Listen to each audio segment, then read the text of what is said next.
It was a gritty, emotional week for the San Diego Gulls. 3 games, 2 overtimes, 4 total points on the table, and they grabbed 3 of them. And let's start at home. Overtime heartbreak versus Tucson. Gulls dropped a 2-1 overtime decision to the Roadrunners at Pechanga Arena, but it was another night where the goaltending stood tall. Cali Klang stopped 26 of 28 and flat out kept them in the game.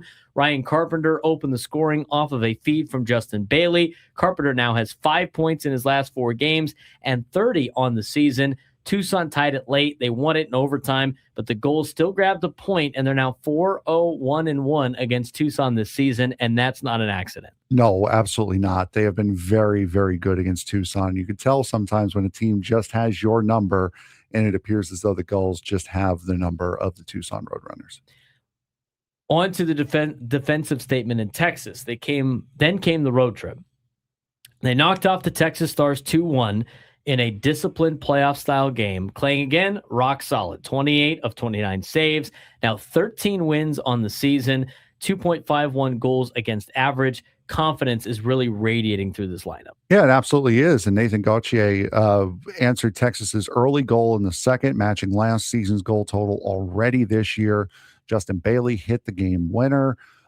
Big stat now is Bailey has now has 18 goals. 6 of those 18 goals are game winners, which is tied for second in the entirety of the American Hockey League. That is clutch production. And head coach Matt McIlvain called it a sound defensive effort as well.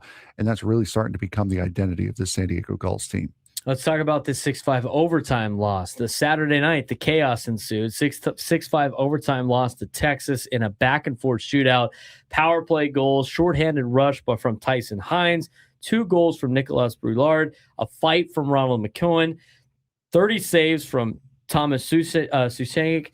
This one had everything. They led, they trailed, they tied it late to force overtime, but Texas finished it still 3 of 4 points on the road in Texas.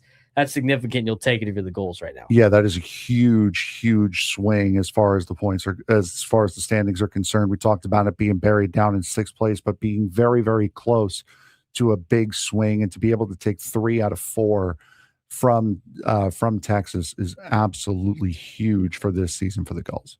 Bigger picture, the Gulls are defending better right now. They're getting elite level goaltending from Klang, and they're finding timely scoring. They rank first in the AHL in shots per game. They're disciplined. They're playing tighter defensively than earlier in the year, but they're still struggling to close out high event games. And when it becomes wide open, they give up too much. When it's tight and structured, they thrive.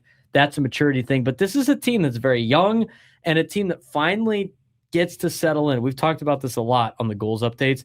The Ducks are doing really well with young talent, and they are now a point out or a couple points out from first place in the Pacific Division, which means they don't have to keep pulling up players to help their team and compete at an NHL level. They have their core, and it's young, which means there's not a lot of places for these San Diego Gulls to go in advance. There might be a couple that come up and help and then come back down.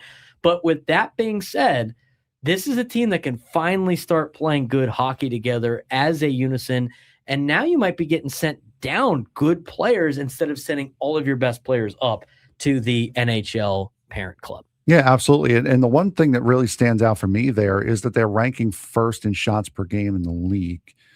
The more shots you get, the more likely it is for one of those shots to at least go in. And they've gotten a lot of timely goals, and we've seen over the last month or so of doing this, they've had a lot of high-scoring games, and a lot of that has to do with those high shot totals. So the fact that they're putting the puck on the net on a consistent basis night after night really shows how potent this offense is, and the fact that it's really helping them score goals. And also, you can't forget about the guy at the back. Yeah, Klang's doing an unbelievable job for the Gulls this season. The Gulls currently in 6th place. That is a playoff spot. They have the lead over the Tucson Roadrunners, who are in the final playoff spot in the Pacific Division. And they've done really well against the Roadrunners, as I mentioned earlier in this update.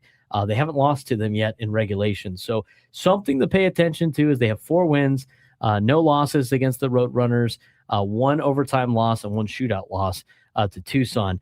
And they're right there in the thick of things in the Pacific Division. They're 12 games out of first place from Ontario, 11 from Colorado. But then you start looking, they're 6 points behind the Barracuda in third place, which puts you in a position to host.